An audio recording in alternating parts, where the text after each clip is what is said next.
Hello, everyone, and this is Reggie with Stock Talk, and this is more of a midday recap on the trading day, December 21st, 2020, and we have Tesla added to the S&P 500. We had a bit of a wild morning. The market completely dipped. Let's start off by looking at the VIX. And this is your first time to the channel.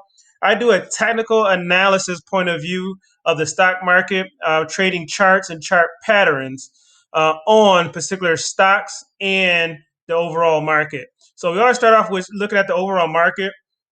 The best way you want to do is starting your trading is by looking at the overall market first, especially the SPY, because it's so heavily traded, it really just moves the whole market. So we start with the VIX. The VIX is the fear index. If you know what the VIX is, write that down for your homework on stock terms to know. And the VIX is considered the fear index, in which it basically measures buying and selling of stocks. So this is our daily chart. If you look at where my cursor is, we have a huge wick that's been falling all day. I mean, it started off way up here as a full candle, and it's been dropping. This really had me shaking in my boots, man. This morning I saw the VIX way up here to 31 points, because that is almost pandemic level fear in the sell off. And I'm glad it's coming down. And I think a lot of it was from people just not knowing what to expect out of the S&P 500 and Tesla being added. Also, it's the year end, so we have a lot of broker houses that trade millions and millions of shares, rebalancing their portfolios into buy into one company, they have to sell another. So it's a lot of heavy buying and selling with that also. So it looks like the fear is subsiding and we're shrinking. We're back down to 26. So I feel a lot better seeing that. So let's look at the S&P 500. The S&P 500 took a crazy dip this morning. Started off all the way down here, right? So last time it was down in this area was October, September. So it's about due, right? But wasn't too bad of a dip. It wasn't these. If you look at this, it wasn't this bad of a dip though. This was over time too. So I don't expect it to be a long-term dip. I think it's a short-term.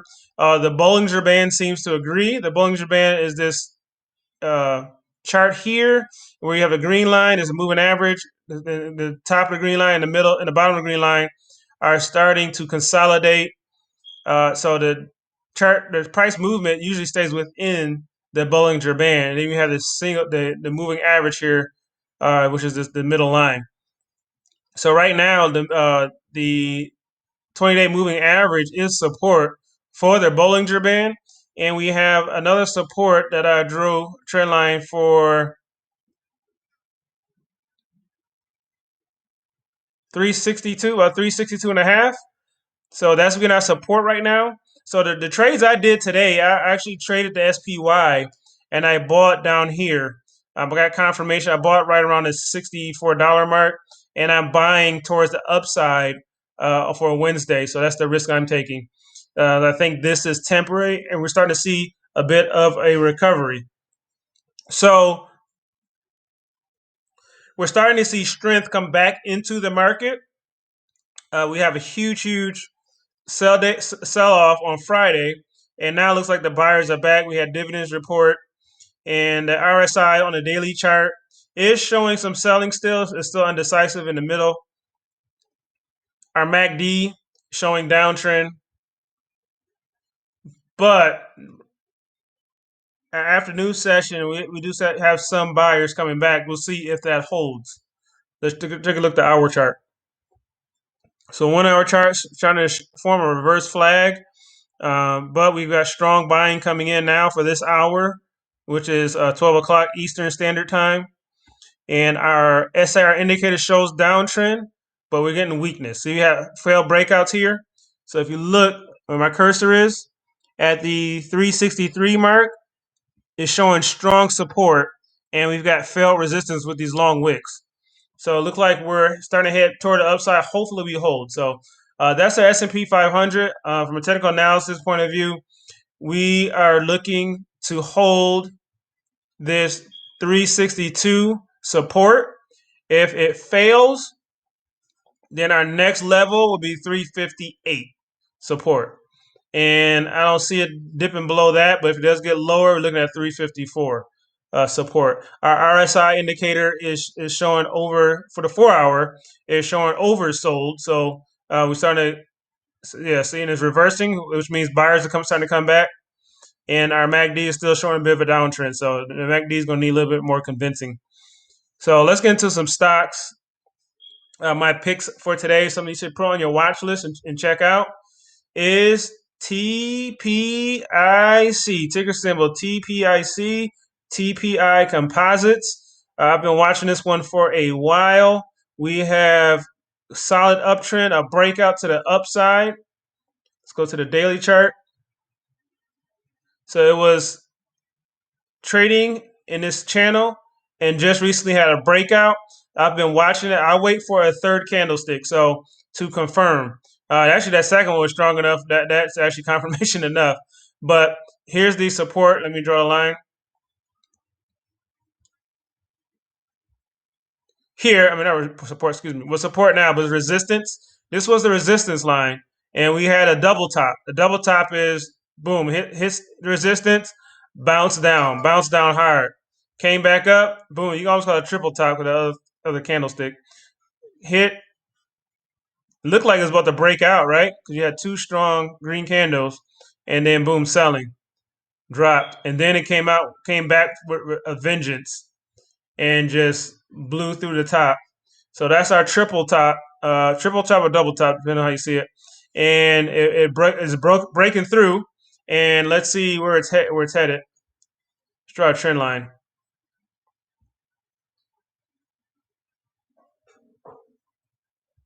Start here.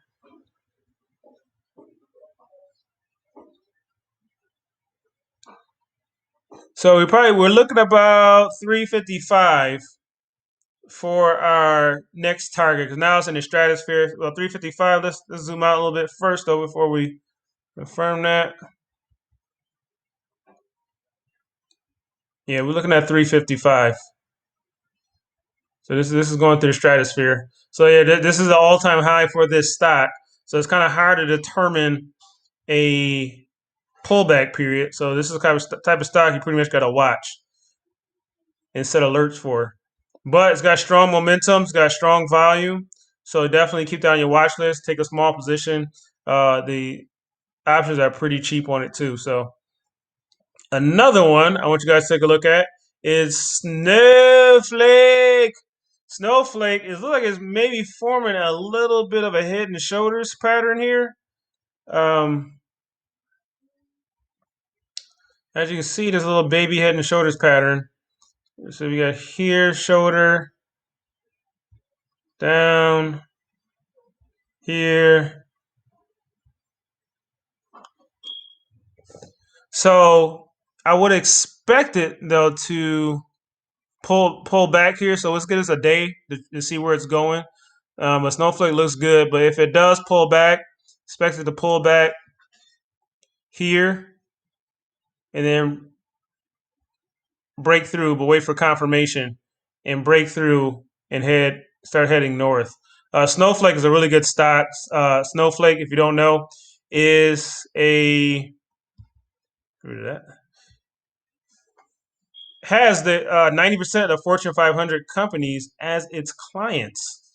Cloud computing, and it saves them money. That's the nice thing I like. So I like about companies like that actually go into a business and save it money instead of buy my product and then make money off of selling my product and flipping. Snowflake goes in with their algorithm and their cloud computing. Do your homework on it, and they actually get paid off of what they save companies. So it's awesome stock, and it's a good anchor stock. So it's a good entry level anchor stock. And I play options on it though, and then buy slowly. But I play options on it, and then with the profit, I buy the actual stock because I don't get 300 tied up in and that's not growing. But I don't mind buying the stock with profit. So that's another strategy. I'll probably have another video on that. So anyway, keep an eye on Snowflake. I think Snowflake is a good buy here. It may dip down a little bit on you, but it's still a good buy long term. We've got some volume coming in. It's kind of sloppy, but you got the RSI showing oversold, heading to the overbought, so some buying starting to come in, and the MacD is starting to show some weakness towards the downside. So we starting to move up on us too. So we got Snowflake. See what I got on my breakout list here. First Trust Exchange. I like this. We have confirmation of a breakout. Again, this was you call this a pennant pattern, and a pennant is just like the flag, the pennants. And so what this does is it's one of my favorite patterns, right? So here's the pole, and this is the trading range it was trading in. A little sloppy, but you see. So that's the pennant. So it's shaped like a flag pennant. That's an ugly one, but that's what they look like. And so we have, let's draw our trend lines here, our path. So we got our pole, boom, and then it traded in this range, right? It started consolidating and then just broke out here. And you want confirmation, right? So the fact we've got confirmation because it broke our resistance line, which is $66. So it broke through the resistance line, formed a W here, broke the resistance, second candlestick held, is holding, and right now we're trading high, right? So that's a good sign. We do want to wait for a third for confirmation, but if you want to take a small position here, and then tomorrow, especially if it starts above the $67 mark, probably $68, we should be in the clear and heading north for Q Clean, which is an index fund for green energy. It has NIO in the index. It's got this is a great 2021 stock with the Biden presidency because they will be investing in tax credits for clean energy. That's one of their things. So we want to trade accordingly and make money and profit from that. So this is a ground floor opportunity to get in on some of those stocks. And no better way instead of buying them individually is buy a whole basket of them with an ETF. So any questions? Feel free to leave them in the comments. And this is my technical analysis on today. Oh, so I'm sorry. I forgot to say exit point for this stock. I get a little carried away, man. All right, so on our trend lines, we may see a bounce if it hits $71, $72. So what I would do, especially if you have options on this, I would once it gets to that level, sell a few contracts, get your money, your investment back out and some profit, and then let the rest just ride. That's how you play that. So, any questions? This is Reggie Williams with Stock Talk. Don't forget to like and subscribe so you can be informed and notified when I drop another video. I look at hundreds of stocks a day, and when I find little gems, I like to share them. So, this is Reggie with Stock Talk. I'll see you on the next video.